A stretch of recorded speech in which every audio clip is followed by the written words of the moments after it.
Hi friends, good evening. आज मैं आप लोग के लिए एक new batch announcement first aid का करना है, उसके लिए इंफॉर्मेशन देने आया हूँ। अभी जो भी लोग पिछले साल 2023 में फर्स्ट एड का कोर्स करा, वो सभी लोग लगभग टोटल क्या है, हर मंथ में हम लोग 30 का एक बैच कराते हैं। तो पूरे साल में 360 बच्चे ने करा पिछले साल कोर्स। उसमें से 330 बच्चे एम्स सीआरई में सेलेक्ट हो गए। बाकी एम्स में भी कुछ बच्चे सेलेक्ट हुए थे जो जिन्होंने 2022 में करा था कोर्स। तो आप समझ सकते हो कि सक्सेस रेशियो कितना है। यदि पूरे साल में अभी जैसे ये बैच मैं थोड़ा बता दूं, फिर आगे बताता हूँ। ये बैच अभी जो हमने अनाउंस किया है, ये बैच स्टार्ट डेट 12 जनवरी से। तो ये 12 जनवरी से लेके 22 जनवरी तक बैच चलेगा और 23 जनवरी को सर्टिफिकेट इशू होगा। तो हम लोग किसी मंथ में एक बैच, किसी मंथ में 2 बैच, इससे ज्यादा हम लोग कभी नहीं चलाते। कभी फेस्टिवल में ऐसा होता है नवंबर मंथ वगैरह में कि कोई बैच नहीं भी अनाउंस करते हैं हम लोग। तो आप समझ सकते हो कि हर महीना यदि 30 करा रहे हैं एवरेज, तो 12 महीना में 360 करा रहे हैं। 1-2 महीना में ऐसा होता है कि 2 बैच चल जाता है। जैसे अभी जनवरी में क्या है कि अभी कई वैकेंसीज आने वाला है, इसलिए बैच एक के बाद दोबारा स्टार्ट करना पड़ा। अब 360 बच्चे में आप देख लो, अभी जो 413 एम्स सीआरई का रिजल्ट आया, उसमें जो है 413 बच्चे सीआरई में सेलेक्ट हो गए। उसमें से हमारे बच्चे थे लगभग 340 के करीब। अब आप ये देख रहे हो 360 में 340 लगभग बच्चे सिलेक्ट हो गए। अब वो 20 बच्चे ही हैं जो अभी नेक्स्ट वैकेंसी के लिए बचे हैं। इससे पहले जो हमने बैच चलाया था 2022 में, जिन्होंने करा था, ये टोटल 2023 की मैं बात बता रहा हूँ। 2022 में जिन्होंने करा था वो सब एसएससी में सिलेक्ट हो गए थे। कुछ बच्चे जो बचे थे वो ऑलरेडी एम्स पटना, एम्स भुवनेश्वर, जो अलग अलग सीआरई के पहले जो वैकेंसी आया था, एम्स पटना वगैरह, वहां लग गए थे। एम्स पटना में करीब था 60 सीट, है ना। तो ये सब बच्चे वो थे। एम्स भुवनेश्वर में था सीट्स, ये सब वो बच्चे थे जो 110 सीट एम्स भुवनेश्वर में था, 106 सीट सॉरी। तो ये सब ये 2022 में किए हुए बच्चे थे। अब जो लोग आप लोग अभी नया बैच अभी जो भी अभी करेंगे, जो भी बच्चे, उनके लिए अपकमिंग वैकेंसी अभी जो है एसएससी फेज 12 का एक तो आने वाला है। हर साल एसएससी फेज में भी 100 से ऊपर ही सीट्स आती है। दूसरा भी एम्स सीआरई सेकेंड फेज आएगा, क्योंकि अभी क्या हो रहा है कि बहुत सारे एम्स में सीट्स खाली रह जा रही है। प्लस कुछ नए एम्स जिनका भी इनॉग्रेशन नहीं हुआ है, अभी मार्च तक होगा, उन सबका एम्स सीआरई सेकेंड में कवर होगा। वो सारी वैकेंसी सीआरई सेकेंड में लगभग अप्रैल मंथ में आएगी।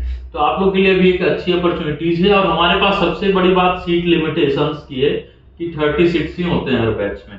तो आप लोग इमीडिएट इस बैच में रजिस्टर कर लें। जो लोग भी 30 पहले रजिस्टर करेंगे, उन्हीं को ऑफिस से हमारा कॉल जाएगा और उन्हीं से फी पेमेंट कराया जाएगा। अभी रजिस्टर के लिए कोई फीस देना नहीं पड़ता।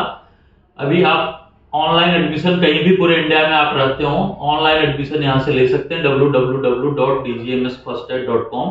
इसमें ऑनलाइन एडमिशन का लिंक आता है ऊपर, इसमें जाएंगे। फिर कोर्स जब ऑनलाइन करेंगे तो उसमें बहुत सारे कोर्स दिखाएगा, तो वाउचर फर्स्ट एड सेलेक्ट करना है, जो कि 11 डेज का कोर्स है और जिसका फीस 5000 है। जब एक बार आपने एप्लीकेशन सबमिट कर दिया तो आपको ऑफिस से कॉल जाएगा फी पेमेंट के लिए। अरविंद फाउंडेशन का अकाउंट नंबर या क्यूआर कोड दिया जाएगा, उस पर आप पेमेंट करके स्क्रीनशॉट शेयर कर सकते हैं, तो आपका एडमिशन कंफर्म हो जाएगा। आपको मैं कांटेक्ट नंबर भी दिया हूँ। दिल्ली ऑफिस का कांटेक्ट नंबर है, ये दिया हुआ है यहाँ।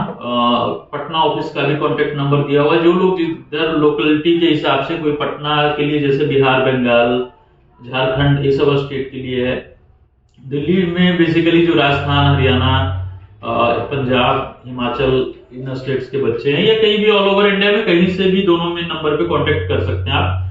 कोई यदि ऑफिस विजिट करना चाहता है तो ये दिल्ली में हमारा एड्रेस है, द्वारका सेक्टर 14 मेट्रो स्टेशन के सामने, पिलर नंबर 905 के सामने। पटना में रेड क्रॉस भवन में है हमारा सेंटर।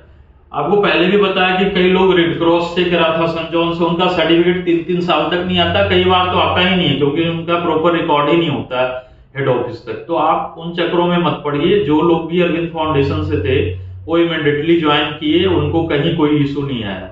तो आप एसएससी में हो, एसएससी के अलावा एम्स में हो, सफदरजंग हॉस्पिटल में भी अभी वैकेंसी आई थी पिछले साल, तो इस तरह करके क्या है, अभी फिर नए साल में जो जो वैकेंसी आएगी सब इसी यूट्यूब चैनल पे मैं बताऊंगा आपको।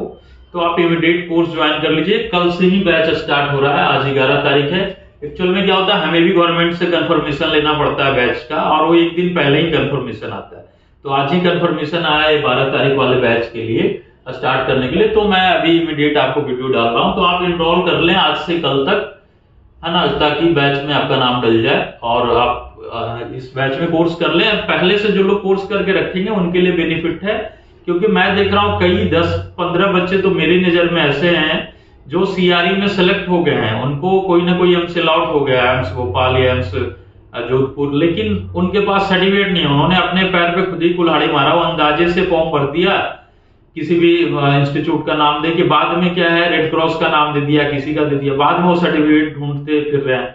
तो मैं बताना चाहूंगा कि ऐसा रिस्क आप ना लें, क्योंकि सबसे सस्ता कोर्स है, 5,000 से कम का कोई कोर्स नहीं होता टेक्निकल जिसपे कोई गवर्नमेंट वैकेंसी आती है। सबसे कम पैसे का और सबसे कम दिन का, 11 दिन से कम का भी कोई कोर्स नहीं है जिसपे कोई सरकारी बहाली आती है।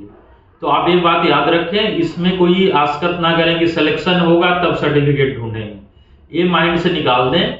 जो लोग फर्स्ट एड का कोर्स करके रखे हैं उनको जॉब मिलना ही मिलना है, क्योंकि अभी तक काफी कम लोग हैं जो ये कोर्स के बारे में जान रहे हैं।